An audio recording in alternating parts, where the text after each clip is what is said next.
Ok, hablemos entonces sobre lo que contiene este curso. Vamos a hablar del concepto y campo de las finanzas públicas. Ya estamos haciendo una introducción a las finanzas públicas y vamos a seguir haciéndolo poco a poco, aunque en el tema está que hoy tiene que ser la introducción a finanzas públicas. Ya estamos hablando de todos los temas. Esta es la introducción a finanzas públicas, es decir, hablarles a ustedes un poquito de cada tema de los que vamos a trabajar durante el curso. ¿Por qué es importante las finanzas públicas? ¿Cuál es el concepto? Ya hablamos uno de ellos. Hay miles de conceptos y nosotros lo podemos buscar ahora que tenemos esa facilidad del internet. En este caso, podríamos, si estuviéramos 20 años atrás, tendríamos que comprar libros. En el caso mío, tuve que comprar libros porque no había internet en ese tiempo, cuando yo estudié las finanzas públicas. Y ahora, pues, los que tienen la posibilidad de comprarlo, que lo compren. Sin embargo, yo les estoy dando la oportunidad de que vayan a libros. Ahí hay millones de libros. Y de finanzas públicas ustedes van a encontrar como unos 1000 libros de finanzas públicas. Lógicamente está aplicado a cierta área porque ustedes saben muy bien la delimitación que se tiene que hacer en los libros, ¿no? Digamos, en los temas de estudio, las investigaciones tienen que estar delimitadas en tiempo, espacio y unidad de análisis. Entonces ustedes van a encontrar libros de finanzas públicas que se refieren a el municipio, un municipio de México, un municipio de Colombia, un municipio de Argentina, de Ecuador, de España, etcétera. Y pues hay miles de libros que ustedes pueden echar mano de ellos. Y la ventaja es que no necesitan leerlos, sino escucharlos. Se puede escuchar simplemente. Entonces, trabajaremos varios conceptos del campo de las finanzas públicas. Vamos a ver hasta dónde llega la actividad del gobierno, hasta dónde tiene que llegar la actividad del gobierno y hasta dónde tiene sus límites el gobierno para dejar que el ser humano se desarrolle. El Estado tiene que estar a favor de la ciudadanía, a favor de la persona. Esta es, digamos, la diferencia entre una nación desarrollada y una nación subdesarrollada. Cuando el Estado está en contra del desarrollo de la personal, cuando el Estado está en contra del desarrollo personal, es decir, le pone trabas al desarrollo personal, entonces estamos en un país subdesarrollado. Pues la función del Estado es servirle a la población, servirle a los ciudadanos, apoyarlos para que se desarrollen. Pero muchas veces hay empleados públicos que le echan la culpa al ciudadano, que él no tiene ganas de desarrollarse, que él es feliz, se siente feliz extendiendo la mano y lo que quiere es que el Estado le ayude. Y lógicamente mucha gente en el Estado, cuando hay gente que necesita del Estado, pues lógicamente van a estar de acuerdo a que el Estado es el único que puede ayudarlos. Entonces, ¿hasta dónde la actividad del gobierno? ¿Hasta dónde la actividad del Estado en el ser humano? El Estado únicamente tiene que estar para normar la actividad, para normar las acciones del ciudadano y dejarlo libre para que se desarrolle. Si el Estado se mete a querer decirle al ciudadano cómo debe de ser, entonces ya estamos frente a otras situaciones totalmente extraordinarias. Definición y extensión de la actividad del gobierno, la asignación de recursos. Estas son 4 actividades principales que el Estado tiene que hacer. Y eso lo vamos a tratar poco a poco, pero como estamos haciendo una introducción al concepto de las finanzas públicas, pues vamos a tratar la asignación de recursos, la comercialización, la redistribución y la estabilización. Estas, digamos, desde el punto de vista de teoría de finanzas públicas serían las principales funciones del Estado, del gobierno, si queremos ser así, porque una cosa es el gobierno y otra cosa es el Estado, son dos cosas distintas. El Estado, desde un punto de vista de derecho, pues sabemos que es la que establece, digamos, en este caso, Guatemala está organizado en 3 organismos, el Ejecutivo, el Legislativo y el Judicial. Los 3 están a la orden a apoyar a su población. Entonces, el Estado tiene que hacer la asignación de recursos. Tenemos que ser claros que en un país, en cualquier país, ya sea un desarrollado o un subdesarrollado, lo único que cambia es el porcentaje de gente que necesita del Estado para, digamos, sobrevivir. Pero hay países donde el Estado solo establece las normas y la población tiene que lograr lo que se propone. Pero cuando el Estado tiene que suplir las necesidades personales de su población, es decir, que tiene que darle de comer, que tiene que darle de vestir, que tiene que darle donde vivir, entonces ahí ya estamos fuera de lo que debe de ser un Estado. O sea, es cierto que siempre va a haber gente que necesite del apoyo del Estado, pero porque tiene condiciones especiales. Es decir, es un niño, digamos, no puede trabajar, entonces el Estado tiene que velar por su educación, etcétera. Es un anciano de la tercera edad, por ejemplo, ya su época de población económicamente activa ya terminó y entonces el Estado tiene que cubrir esas necesidades porque ya no puede trabajar. Entonces tiene que tomar recursos de aquellos que sí pueden trabajar y asignarlo, o sea, redistribuirlo, que es el punto de la redistribución, es los que tienen renta versus los que no tienen renta o que no pueden tener renta. Pero Guatemala no es que haya mucha gente que no pueda tener renta, sí hay, pero lo que pasa es que no hay fuentes de trabajo. Y ahí es también problema del Estado cuando no hay fuentes de trabajo. Cuando no se confía, por ejemplo, en la economía guatemalteca, cuando no se confía en la infraestructura guatemalteca. Entonces, las empresas salen huyendo de nuestro país en lugar de decir, quiero producir en Guatemala. Hay pocas empresas que dicen eso, quiero producir en Guatemala, y se vienen a producir a Guatemala y están generando empleo, generando productos, generando exportaciones, generando muchos beneficios. Pero cuando no hay empresas, ¿qué hace la gente? Veamos Guatemala, el 80% de su población está en la economía informal. ¿Qué quiere decir? Tiene una subventa. ¿Qué venta tiene? Vende ropa, vende zapatos, vende chuchitos, vende atol, vende refacciones, vende chunches, ¿verdad? Cositas ahí, digamos, ni siquiera un comercio de souvenir hay aquí en Guatemala, digamos, como hay en países desarrollados y turísticos, ¿verdad? Que ahorita están en el suelo todos.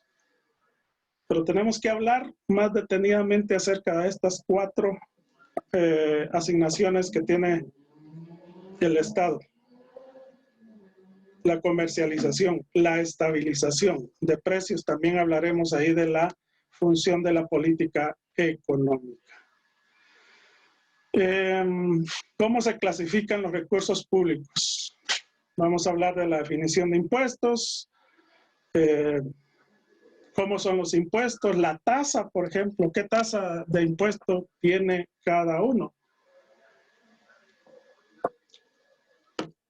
¿Cuándo se utiliza una tasa progresiva? ¿Cuándo se utiliza una tasa regresiva?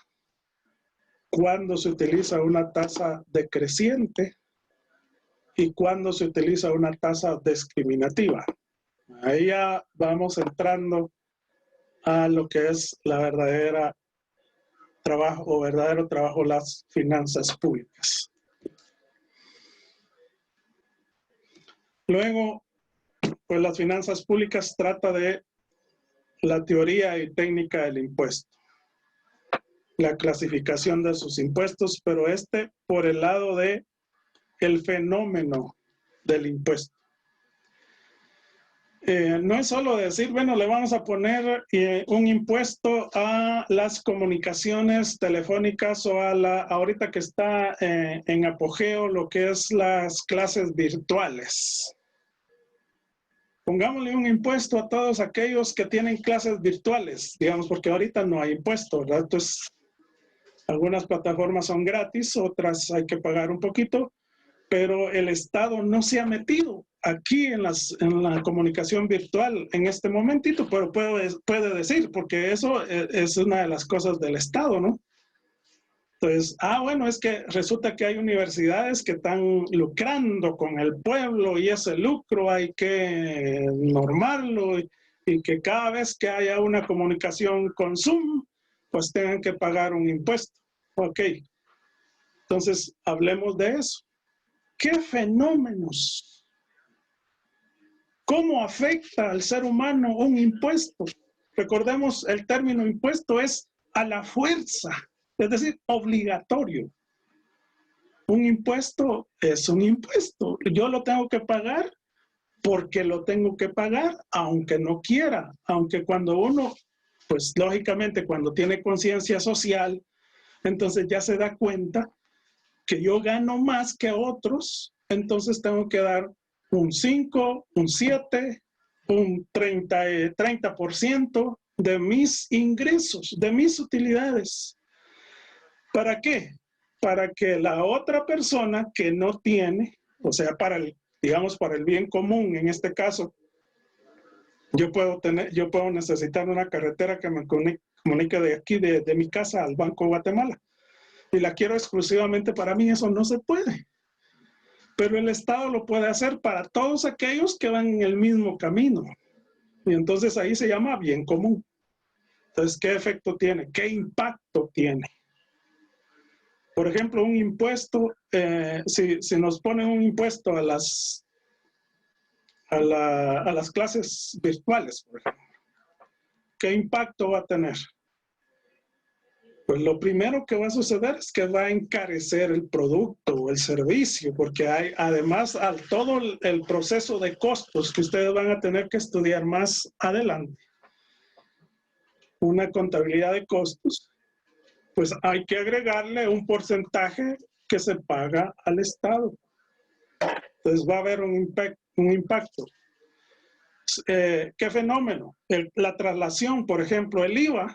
El IVA es un impuesto que no lo carga en sus costos financieros la empresa, porque el IVA es un impuesto a la venta o a la compra, ¿no? Se llama impuesto al valor agregado. Una vez se dé el hecho generador de compra-venta, se tiene que aplicar un impuesto. Entonces a eso se le llama un impuesto de traslación, es decir, la empresa lo cobra. Ya existe norma que dice que lo nombran como agente retenedor, tiene que hacer la retención, digamos, en este caso, por el IVA, y tiene 10 días hábiles después de finalizado el mes para mandarle el dinero a finanzas públicas. Entonces, quiere decir que es un impuesto traslativo. Entonces, es un fenómeno. La otra pregunta es, ¿qué incidencia tiene un impuesto? Entonces, estas son las cosas que tenemos que ir platicando. Solo les estoy dando la introducción a las finanzas públicas para que tengan una idea. Ya dentro de unos minutos terminamos. Bueno, ¿cuál es la naturaleza de los principales impuestos?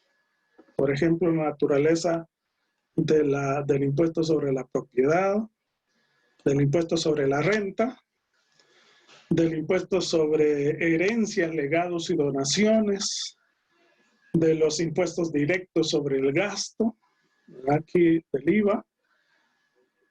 ¿Cuál es la naturaleza? ¿Por qué?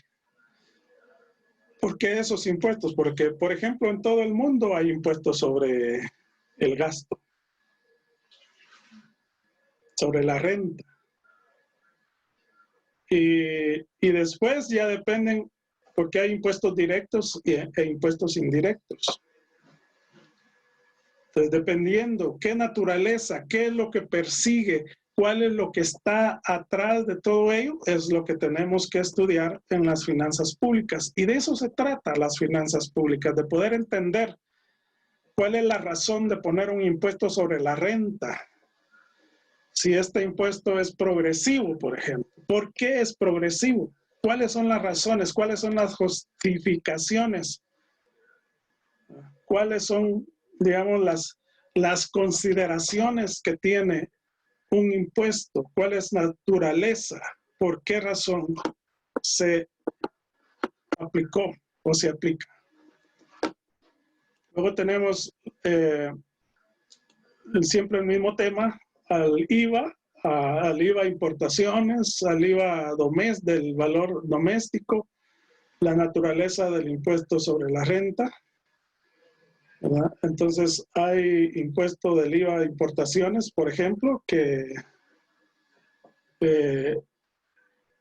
no lo puede trasladar el empresario. ¿Qué pasa con él? Luego, las políticas fiscales. Hablaremos un poquito más de esto. Hay una política fiscal expansiva. ¿Cuándo es una política fiscal expansiva? Y aquí vienen teorías impresionantes como las que estamos viviendo actualmente.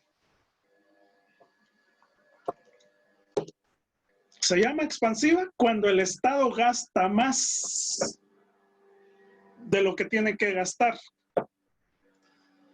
Contractiva cuando el Estado se amarra el cinturón y la boca y ya no, ¿verdad? Hay que gastar menos. Ahorita viene una crisis, ya estamos en crisis, el Estado ahorita está en crisis. Todos los estados de Latinoamérica están en crisis, excepto países como los del norte de Europa, que es cierto, sus crisis que tienen con esto de la pandemia es diferente a la crisis que está viviendo los países latinoamericanos. Entonces, hay una política contracíclica. Ese ciclo de una crisis, cuando vamos en el momento de que la crisis se va incrementando, si nosotros lo vemos desde el punto de la vista de la curva normal, que de eso ya les puedo hablar, y vamos viendo que va hacia arriba, la crisis arriba, y de pronto llega a estabilizarse la crisis y comienza a bajar y a extenderse, dependiendo cuánto se extiende esa curva.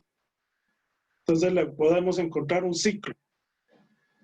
Entonces hay países que vivimos en una crisis cíclica, digamos en los países donde cada 4 años todos los gobiernos que llegan cada 4 años dice, el gobierno anterior me dejó en trapos de cucaracha. ¿Qué quiere decir? No hay dinero. Entonces todos los gobiernos en los países latinoamericanos empiezan desde cero y tiene 4 años para también dejar a cero al siguiente. Entonces hay una contracíclica y una política fiscal procíclica, es decir, a favor, que va conforme va la situación de la crisis. De eso hablaremos, investigaremos, platicaremos desde lo que tiene que haber finanzas públicas, de esto se tiene que tratar. El tema 8, estructura de los ingresos y egresos públicos de Guatemala, a los impuestos directos, indirectos, los no tributarios, las transferencias, los ingresos corrientes, la estructura de los gastos, los ingresos de capital, los gastos corrientes. Entonces aquí ya nos metemos a un término bastante conocido por ustedes, se llama presupuesto. Ya hablaremos de él más adelante. De esto trata las finanzas públicas. Y esto es el mensaje y la clase que yo quiero darles hoy. ¿Qué es lo que vamos a ver y cómo vamos a trabajar? Entonces, para que ustedes estén enterados de hasta dónde tenemos que llegar y cómo debemos de atacar cada uno de ellos. Los resultados fiscales. Y aquí ya viene, digamos, un punto crítico, porque tenemos que hablar de transparencia. El resultado en la cuenta corriente de Guatemala, por ejemplo, la balanza de pagos, la balanza comercial. Tenemos que ver el resultado primario y el resultado presupuestal. ¿Cómo se ha generado ese presupuesto primario y cómo al final de cuentas, cómo se clasifican estos y cómo los analizamos? La deuda pública.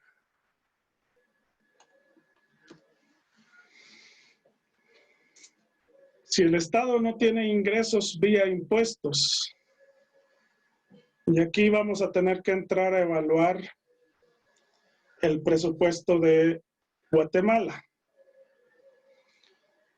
Lo ideal es que en todo presupuesto, en el presupuesto personal, digamos en el caso de cada uno de ustedes, no pueden gastar más allá de lo que ingresan, porque si gastan más de lo que les ingresa, entonces a eso se le llama déficit,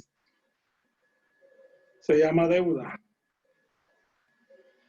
Y uno de los problemas más grandes que tiene Guatemala es precisamente su equilibrio en presupuesto.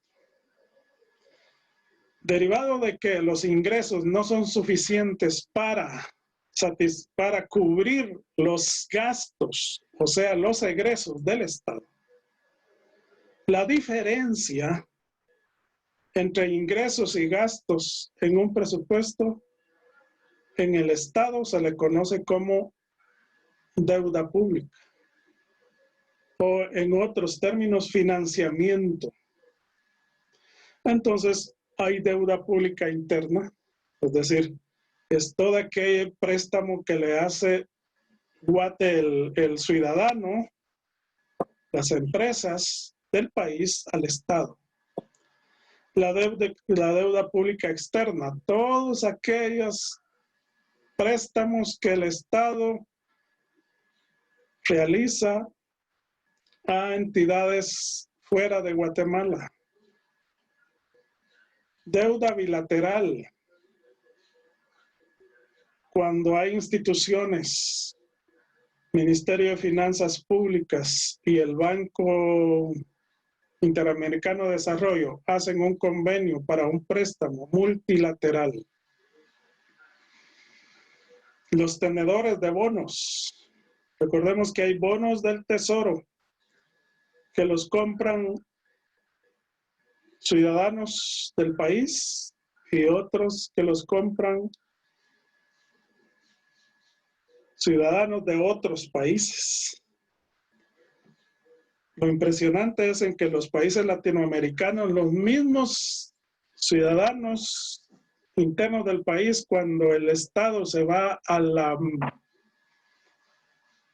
mercado bursátil internacional, a Londres, a Nueva York, a ofrecer bonos, lo impresionante es que quienes lo compran son los mismos del país. Lo único que allá están protegidos por leyes internacionales y aquí solo por las leyes nacionales. Entonces hay una diferencia abismal. ¿Por qué? Porque si un país, digamos, si un país quiebra, pero mientras estaba en el proceso de quiebra, emitió bonos del Tesoro y la población comenzó a comprarlos y a comprarlos, pero de pronto un país decide que ya no puede pagar. Entonces, ¿qué pasa con los bonos? Y empieza entonces todo el proceso de cobranza. Y el Estado no puede, entonces se declara en quiebra. Pero si lo hace con los tenedores de bonos de los normales, pues quebró, ¿qué puede hacer? En cambio, si alguien compra de los mismos bonos, solo que lo compró en el exterior, en el mercado o en la bolsa del exterior, entonces allá hay otras leyes que castigan a Guatemala. Le cierran las ventanillas, etcétera. Lo consideran moroso y un montón de cuestiones que sufre el país. Se llaman, por eso hay tenedores de bonos internos y externos. La deuda pública, el tema más candente de Guatemala en estos momentos. Bueno, vamos a ir trabajando lo que son indicadores de sostenibilidad, deuda pública total versus el PIB, la deuda pública externa versus las exportaciones de bienes y servicios. Esos son indicadores de sostenibilidad que nosotros tenemos que saber y calcularlos. El indicador de servicio, deuda pública externa versus las exportaciones de bienes y servicios, la deuda pública total versus los ingresos tributarios, que por ahí vamos llegando a lo que es la carga tributaria, el porcentaje de carga tributaria. La pregunta aquí es, ¿por qué Guatemala tiene la menor carga tributaria del país, de todos los países de Latinoamérica? Bueno, tenemos que trabajarlo. En este momentito, el Ministerio de Finanzas Públicas está en este proceso presupuestario. Todos aquellos que quieran participar con la ronda de talleres y negociaciones que está haciendo el Ministerio de Finanzas, precisamente por lo que se llama un presupuesto abierto. Entonces, el decreto 13/2013 del Congreso de la República de Guatemala adicionó a la Ley Orgánica del Presupuesto, que es el número 101/97, entre otros, el artículo bis relativo al proceso presupuestal. Entonces, ahí está tipificado cómo debe de ser el proceso de presupuesto en Guatemala. Ese proceso pasa todo un año. Empiezan en el mes de febrero y terminan el 30 de noviembre, que es cuando el último día que tiene el Congreso para aprobar el presupuesto general de ingresos y egresos del Estado de Guatemala. Entonces, en este momentito, si ustedes quieren participar, ahí pueden entrar a una de los talleres, de los webinars que está haciendo el Ministerio de Finanzas con respecto a planificación, formulación, presentación, aprobación, ejecución, seguimiento, evaluación y liquidación y rendimiento del presupuesto del sector público.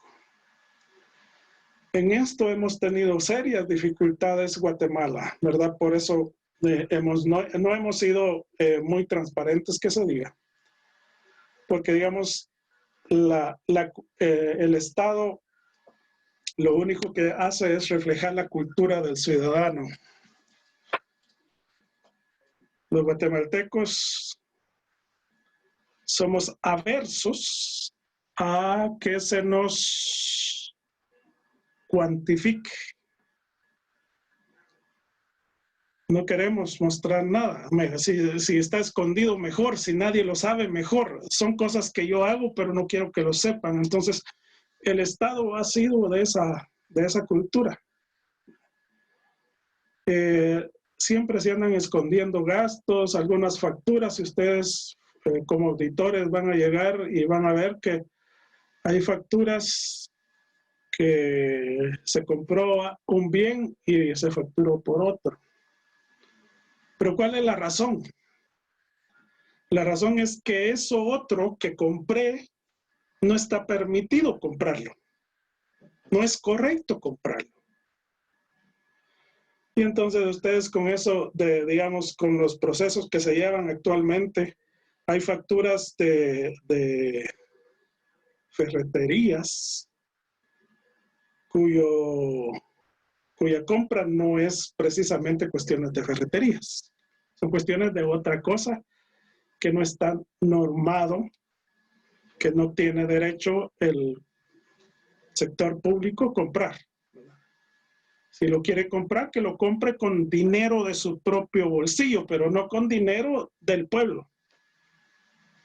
Entonces, todo eso pues, ha hecho que el país, por ejemplo, tenga un mal nivel en transparencia en el Instituto de Transparencia Internacional. Pero esto lo vamos a ver, de esto se trata Finanzas Públicas, es una introducción a las finanzas. Las modificaciones presupuestarias, eso pues está normado también, pero ¿qué sucede en Guatemala? Lo vamos a tener que estudiar un poquito más a detalle. Las etapas de ejecución del gasto público, contabilidad de presupuesto, presupuesto vigente o aprobado, que es un presupuesto comprometido, que es un presupuesto devengado, que es un presupuesto pagado y que es un presupuesto ejecutado. De esto trata las finanzas públicas. La contabilización de esto es importante, vale la pena. Algo que sí yo alabo al Ministerio de Finanzas en estos tiempos es que ya lleva 2 años en las que publican los estados financieros del Guatemala, del país. Y también están publicando las notas. Ustedes saben que los estados financieros, según las normas, son 5. El balance, el estado de resultados, el estado de cambios en el patrimonio, el estado de flujo de efectivo y las notas a los estados financieros. Y ustedes entran al portal del Ministerio de Finanzas Públicas y van a encontrar las notas del año 2018 y 2017. De 2019 no he visto si ya las publicaron, pero eso ya es importante para el ciudadano. ¿Y qué es el presupuesto por resultados? ¿Por qué es necesario? ¿Qué relación tiene con la planificación? ¿Cómo se planifica la gestión de resultados? ¿Cómo se elabora presupuesto por resultados? ¿Y cómo se elabora el presupuesto multianual? De esto vamos a hablar porque realmente lo que queremos es que cuando vayamos a ver la clasificación presupuestaria, el código de clasificación también, vamos a ver que como todo, ¿verdad? Necesitamos que si yo hago un presupuesto para comprar una computadora, pues el resultado es que ese gasto haya comprado la computadora y ahí está el inventariado. Si yo compro presupuesto para un vehículo, pues el resultado es que ese vehículo realmente sea útil para el objetivo de lo que se compra. Bueno, eso es lo que más o menos vamos a abarcar.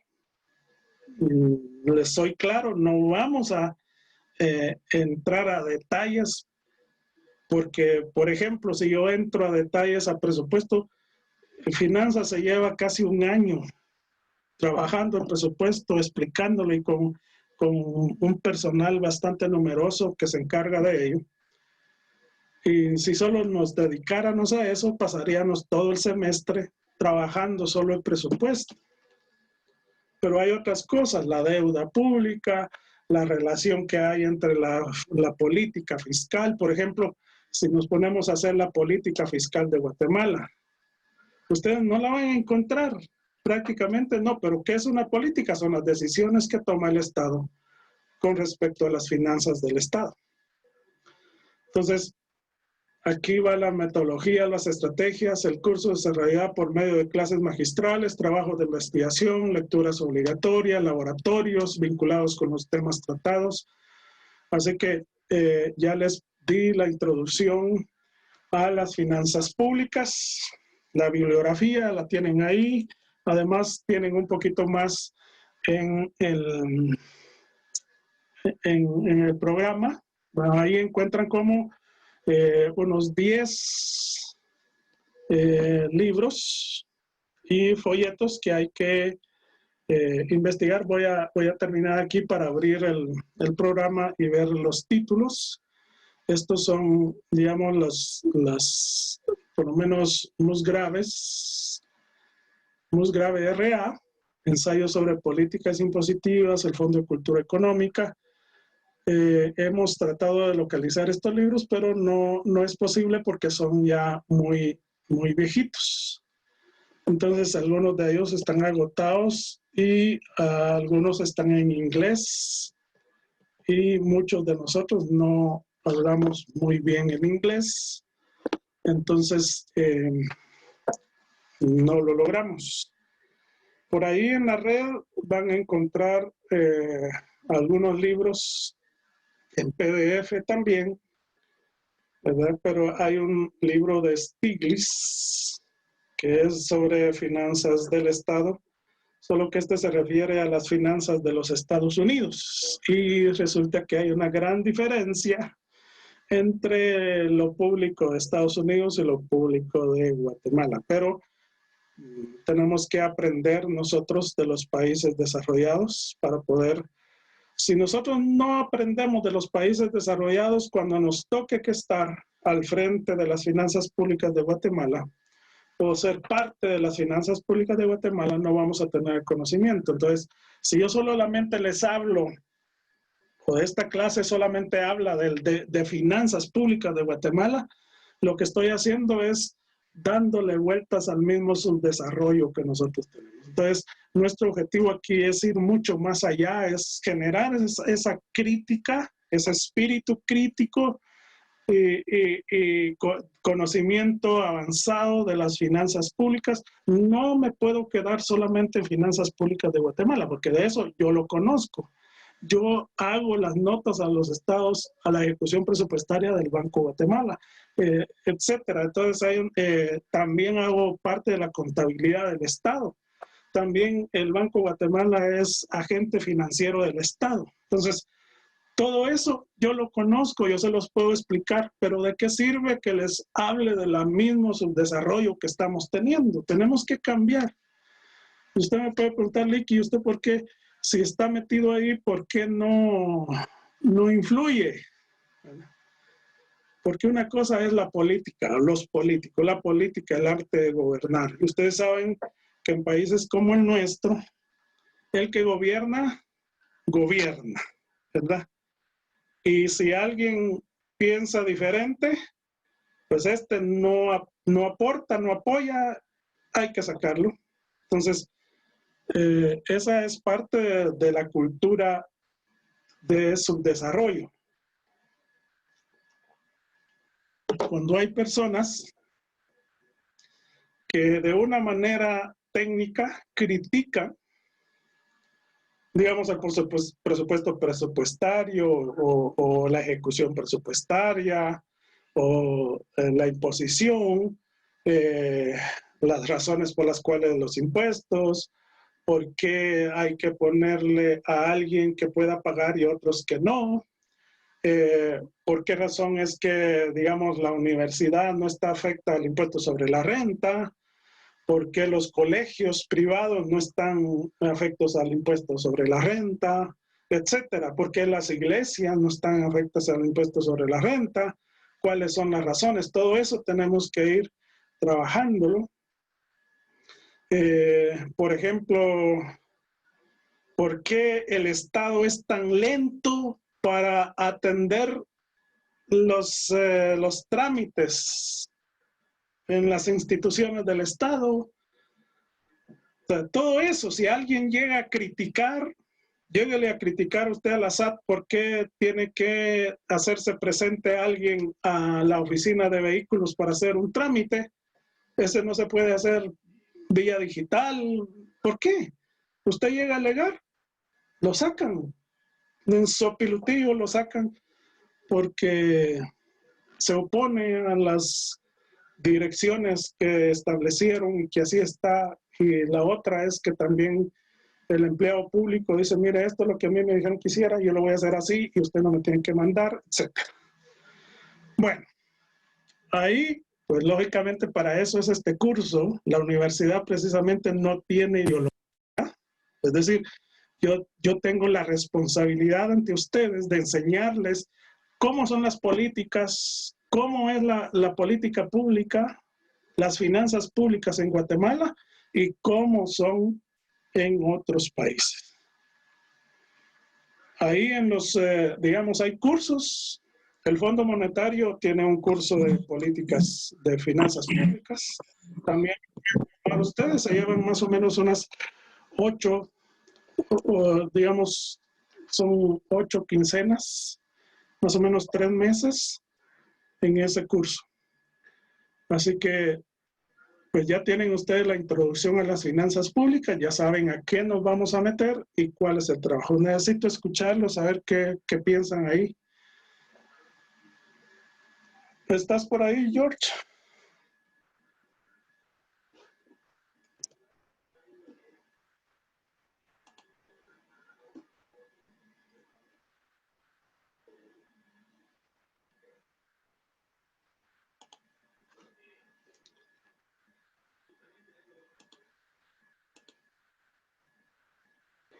¿Se durmieron o los dormí o algo pasó por ahí? ¿Algún comentario?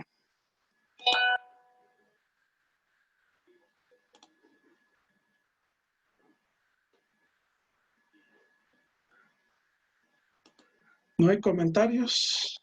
¿Preguntas?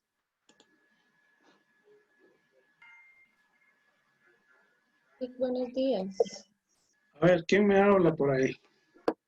Le habla Anabeli. ¿Quién me dijo? Anabeli. Anabeli. Ok, Anabeli, cuénteme. Tengo una duda. Digamos, yo estaba viendo la programación del curso y usted nos sugiere bastantes libros en la bibliografía, incluyendo pues la dosificación que usted colocó ahí, ¿verdad? En qué libros nos podemos apoyar. Pero así como las diapositivas o los temas que usted va a exponer, aparte de grabar el video, usted nos va a enviar algunas diapositivas al correo o nosotros podemos apoyarnos solamente con lo que vamos a ver en las bibliografías. No, fíjese que, digamos, qué buena pregunta porque es necesario establecerlo desde el inicio. Lo que vamos a hacer es que mis presentaciones yo las voy a poner en la página del curso. Y adicionalmente les voy a poner el link para que vayan a ver la grabación de esta clase y de todas las clases que tengamos. Adicionalmente les voy a poner lecturas, digamos cuando hay comprobación de lectura, les voy a poner el documento que hay que leer. Pero no solamente les voy a poner el documento que hay que leer, sino que también les voy a dar las preguntas que tienen que responder, porque leer es fácil, pues todos podemos leer.